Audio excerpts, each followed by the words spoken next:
missed it. Right. Oh, hello there.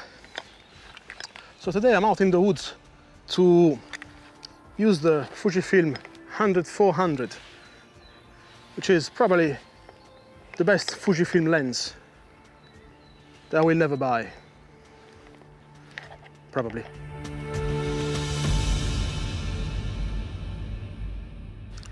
So yeah, here's the beast. The Fujifilm 400 f4.5 f5.6, which is an incredible lens for wildlife and sports photography as well. I don't think I'll ever use it for street photography, but you never know, I might. And so, like I said, today I'm in the woods to see if I can photograph some wildlife and put to test this lens that I received from Fujifilm to shoot the full moon, moonrise, moonset, sunset, and I still have a couple spare days, so I'm gonna shoot wildlife in the woods, like I said. So yeah, let's go.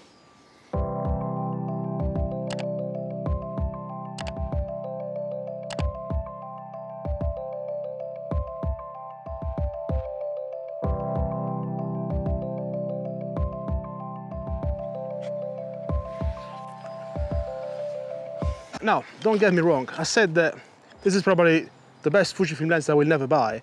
It's not because it's not good. I mean, this lens is phenomenal, absolutely phenomenal. It's sharp even at its widest aperture, and it's absolutely fantastic. The autofocus works really, really great. It's just that it's really heavy, and so heavy that on a small Fujifilm body, which is quite light, like the Fujifilm X, even the Fujifilm X-T4, this tends to be very unbalanced because it leans forward and it's quite tiresome to hold.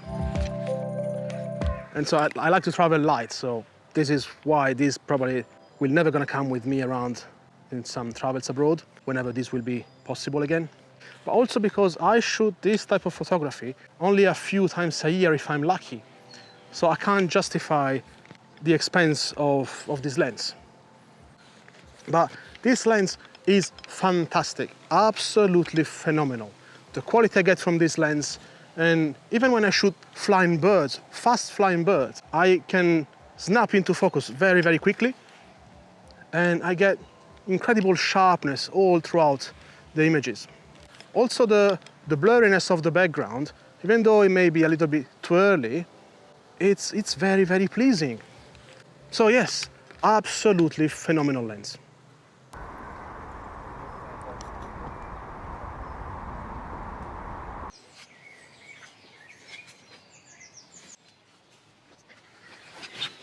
So, this is, like I said, the Fujifilm 400, which in 35mm equivalent means that this is 150 to 600mm. The build quality is really impressive. I mean, it's rock solid. It is weather sealed, which is fantastic. Because, for example, when you shoot sport, you can shoot sport in extreme conditions, and knowing that this will absolutely stand everything that will happen to it.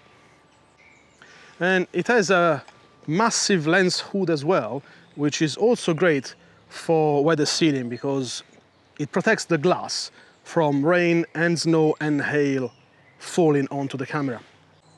It also has a hatch that you can open to operate the filters if you need, and then you can close it again. And all the rings, the aperture ring, the zoom ring, and the focus ring, they're all absolutely smooth. So even handheld, it's always very, very easy to use. And the autofocus is decently fast for a long lens like this one, and I was able to raise the lens and focus on a fast flying bird in very, very little time, which is great. I would recommend to set your camera to zone focus and on focus priority, because otherwise you may end up with slightly disappointing photos.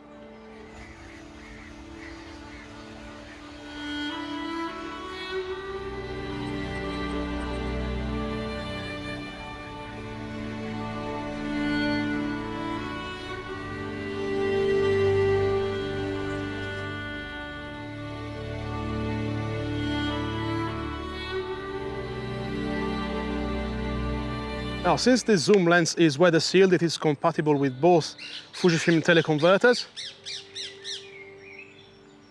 Nice, I love that. That's it. So both Fujifilm teleconverters, the 1.4 and the 2 times teleconverters. Hello, little mouse.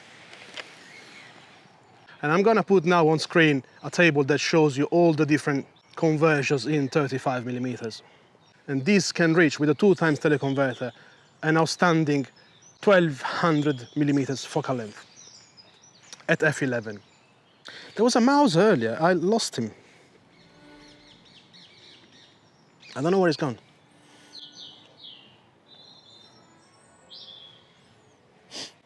Must be terrified of seeing me. Anyway, let's move on.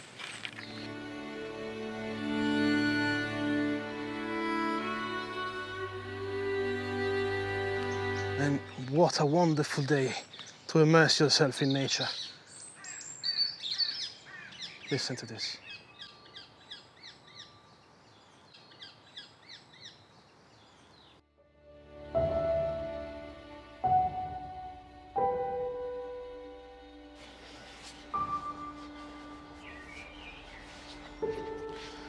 Right, and now you can see my eyes as well. So what else is left to say on this lens? Well, it has 3 switches on the side. One is to switch the focus distance. You can go from either full distance or between 5 meters and infinite. One is to switch between manual aperture and automatic aperture, like every other zoom lens on the Fujifilm system. And the other one is to turn the optical image stabilization on and off. And the stabilization on this lens is really good, which is fantastic because you can use it handheld and be sure to never miss a shot, which is amazing. Like, there's a squirrel down there. Hold on. Let me see if I can get there.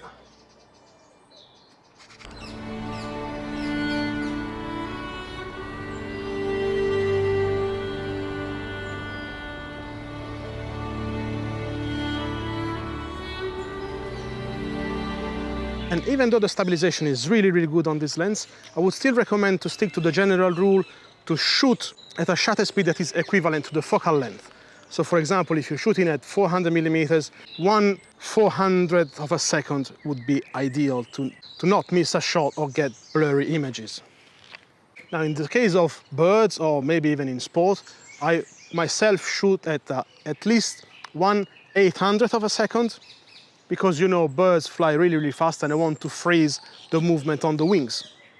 So even though I can shoot handheld and Fujifilm claims that this can compensate 5 stops, I still prefer to have a very fast shutter speed.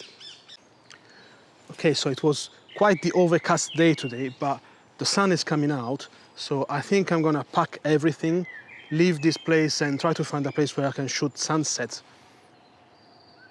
And so I pack everything, and then I see you back in the studio.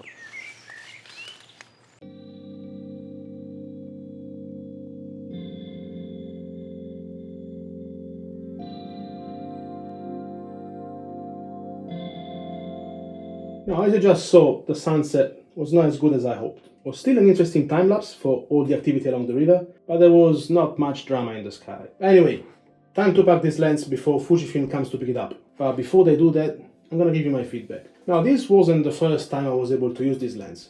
For example, I photographed the Super Blood Wolf moon eclipse with it a couple of years ago. And I am extremely pleased with the quality of this lens, which is really of the highest standards, like the other red badge Fujifilm lenses. But even though I spent my last year or so in London because of the pandemic, my primary activity as a photographer often takes me abroad for the majority of my time. And therefore, this lens is a bit too much for me because I need to be light and agile. And this lens is a bit too heavy on the camera body and also too heavy in the bag, which is why I prefer to ask Fujifilm to send it to me every now and then if I have a specific project in mind. But if you are a wildlife or sport photographer, this lens is a must-have, for sure. And paired with the Fujifilm body, this system is still much lighter than any DSLR equivalent. And you also get the benefits of the fantastic Fujifilm colors. But before I wrap this up, I got this lens because I wanted to photograph the full moon. So how did that go?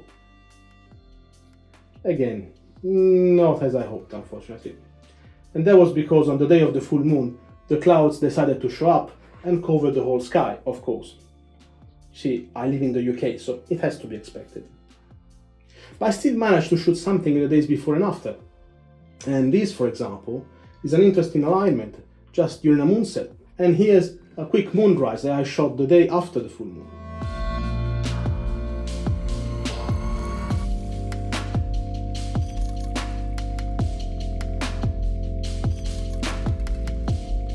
And that will be all.